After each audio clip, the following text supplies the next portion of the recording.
Hello दोस्तों, स्वागत है आप सभी का आज के एक नए एपिसोड में।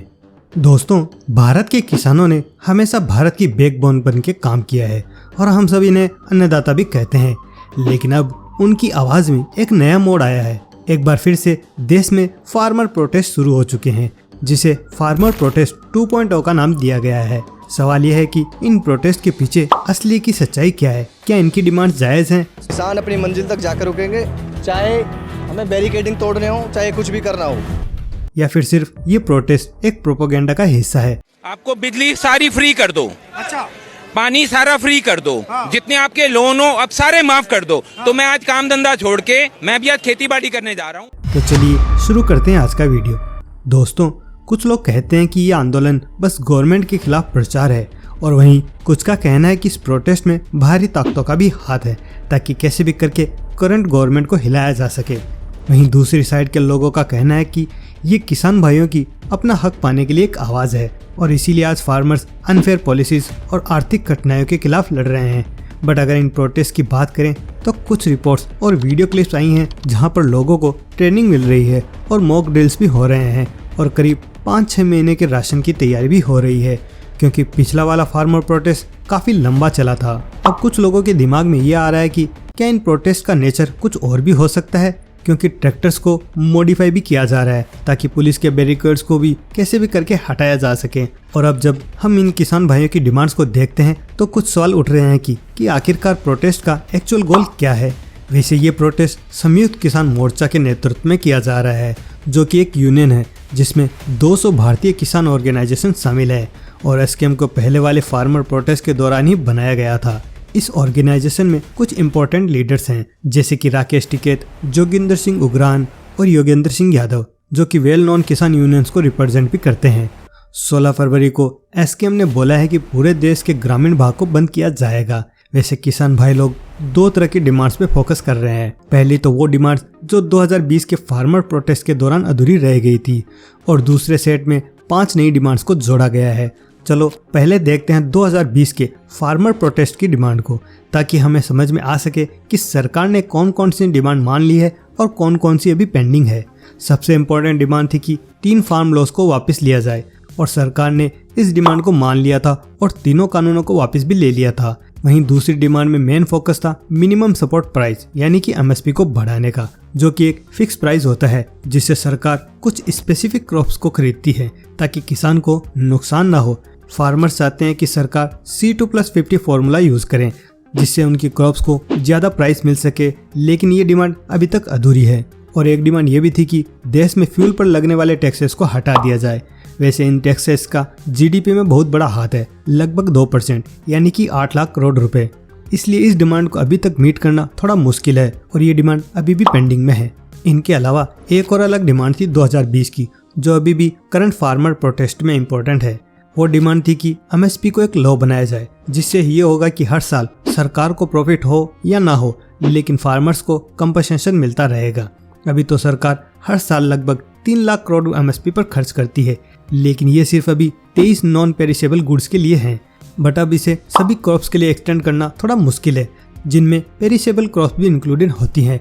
पेरिशेबल क्रॉप्स का मतलब है रोजमर्रा की क्रॉप्स, जो कि कुछ दिनों में खराब हो जाती हैं।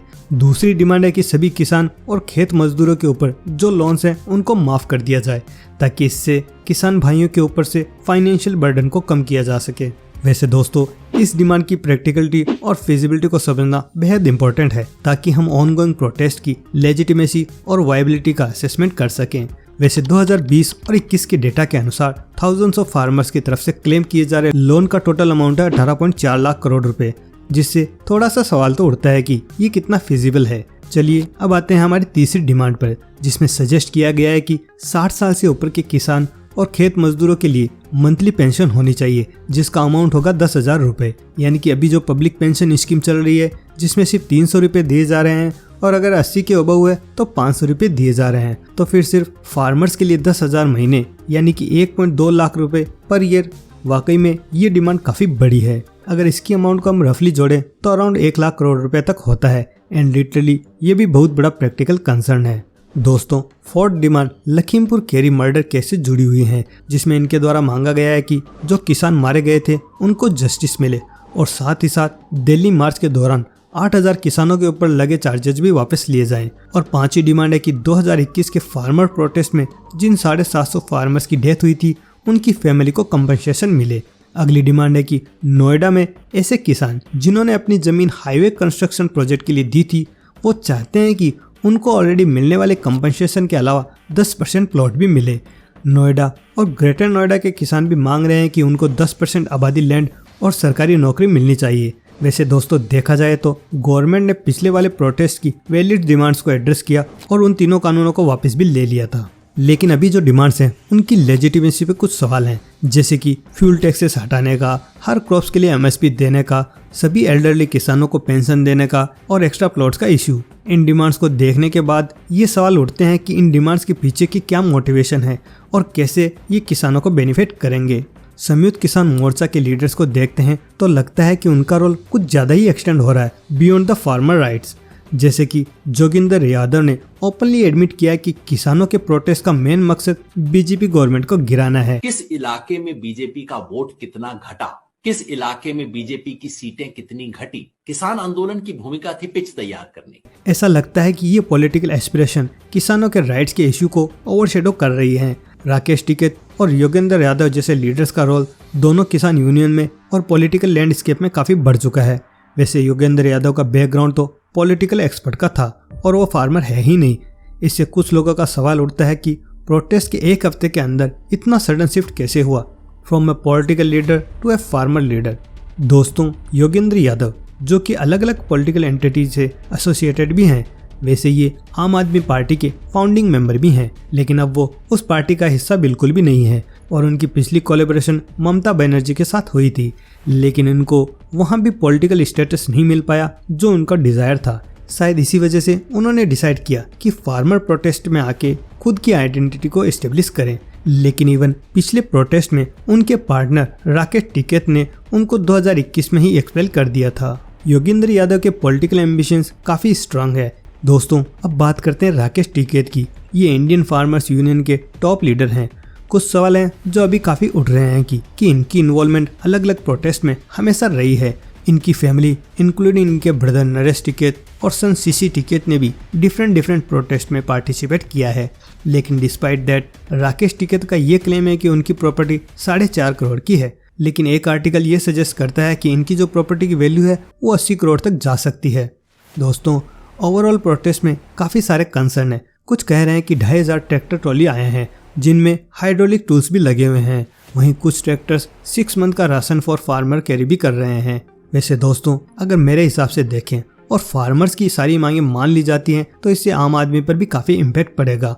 फॉर एग्जाम्पल अभी जो आलू मिल रहा है वो 20 रुपए किलो है और एक आम आदमी उससे सब्जी बना के अपना पेट भर लेता है। और अगर एमएसपी इस पर लागू हो जाता है तो जहाँ ये आलू 20 रुपए किलो मिल रहा है वहीं ये बढ़कर 30 से 40 के बीच या उससे भी ज़्यादा हो जाएगा। तो इससे आम आदमी की जेब पर तो काफ़ी इफेक्ट पड़ेगा।